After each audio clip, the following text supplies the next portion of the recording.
Hey, how's it going, guys? Silicon Steak here. And today I just wanted to talk about why a card like the 7900 XTX trades blows with a card like the 4080. So you can kind of see that graphics card, this graphics card, because they're very different and the specs on them are very different. And I kind of wanted to give the AMD fans, benefit of the doubt here and kind of just talk about why these cards perform so similarly. And I think, because you're looking at a 384-bit bus compared to a 256-bit bus. All right, I even pulled this up. 379 millimeters squared on the 4080. It is right here, and we are trading blows with the graphics card with the combined, after you combine all the chiplets, 529. So that is 529. 40% more silicon, and you're trading blows with his other graphics card. It says here it's 2% faster on average. 2% faster on average at 4K, and you're using 40% more silicon.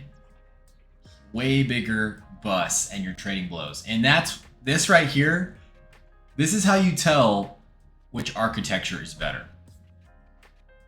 The 4080 Ada Lovelace is an amazing architecture. 256-bit bus, and this card is performing amazing. It's a cut down die. It's so cut down, but it's still all the way up here, just tying with this legend.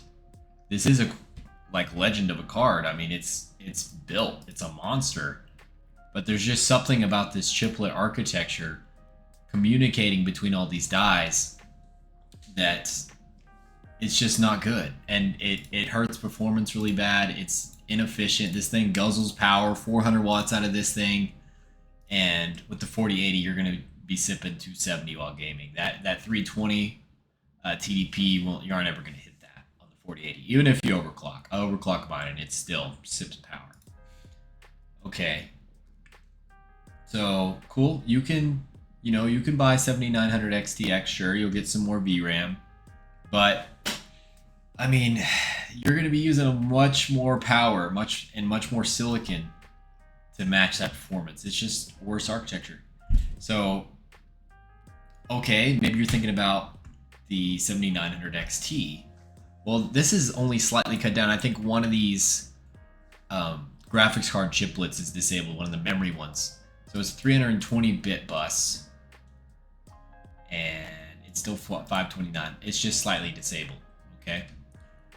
Now the 4070 Ti Super is 3%. That 7900 XT is only 3% faster than 4070 Ti Super, okay?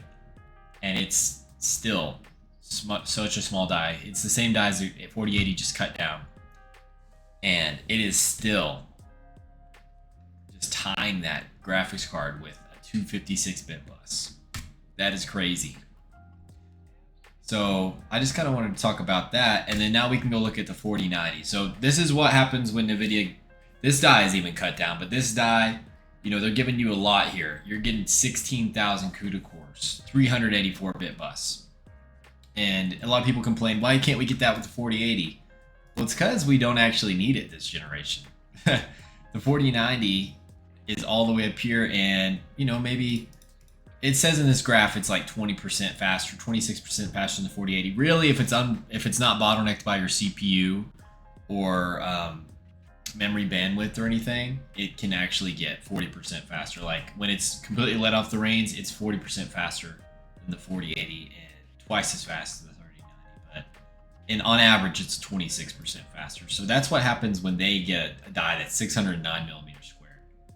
So I don't know, man. Like, do you really want to choose the architecture that it takes a 529 millimeter squared die, a 320-bit bus to get the same amount of performance as a 379 millimeter squared 4080?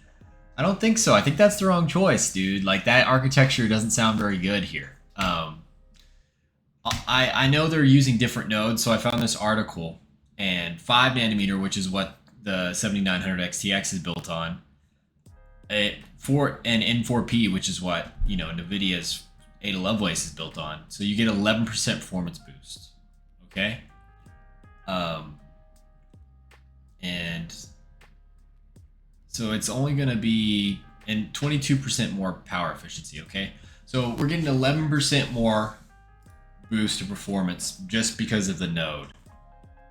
Okay, so the die is 40% bigger, but they're the same, right? Because we did the math.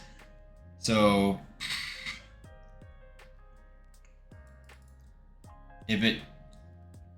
so basically you could just say, I don't know the math exactly on that, but maybe 29%. So the 4080 is 29% faster if you take out the node advantage just based on its architecture. Now I know that math isn't totally correct, but that's kind of crazy to me. I don't know. This is just me kind of rambling, and I kind of wanted.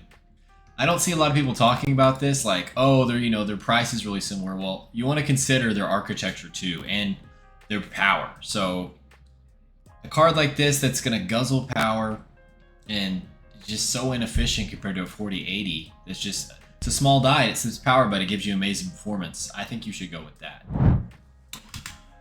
So just taking a look at the prices here, 7900 XTX. I think I saw one as low as 900.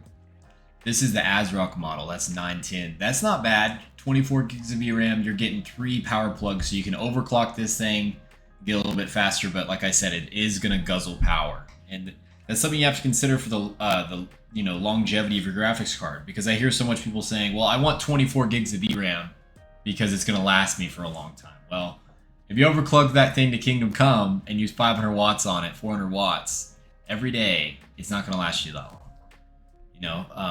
It's going to overheat and eventually it's going to degrade. Okay, so you got to understand that. And then 4080s, I've seen one 960, 970. I don't know if there's any at 900 right now. I think there was one at 950 during Prime Day. So they're in the same league there. So, and you really have to ask yourself, is 16 gigabytes enough for me until I upgrade? And I really do think it is for the vast majority of people. And if you need that VRAM for something like content creation or AI, you better just go Nvidia anyways. It's going to be way simpler for you. It's going to be faster and more efficient. Now, let's say that you do want to go with the 7900 XTX and you're like, I want that VRAM. I'm going to hold on to this card forever. Well, there's been RDNA 5 rumors, basically, and this architecture is supposed to come out not in 2025, but maybe at the end of 2025, early 2026. And people are saying that it's going to have over 300 compute units. And that might just be the AMD fanboys hyping up another graphics card launch, like always. Like they always hype up CPUs, graphics cards, everything. But if it's over 300 compute units, this would put its teraflop range in the 200, like 250 teraflops. So that's like maybe even more than that. So that would be well over double what we have now.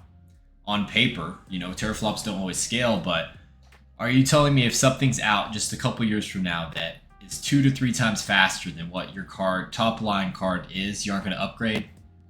Yeah, that's a slim chance. I think you're going to want to upgrade, especially with how Unreal Engine 5 games are turning out. They are very tough. But hey, that's just what I think. Let me know what you think in the comments. And Silicon Steak signing out. Thank you.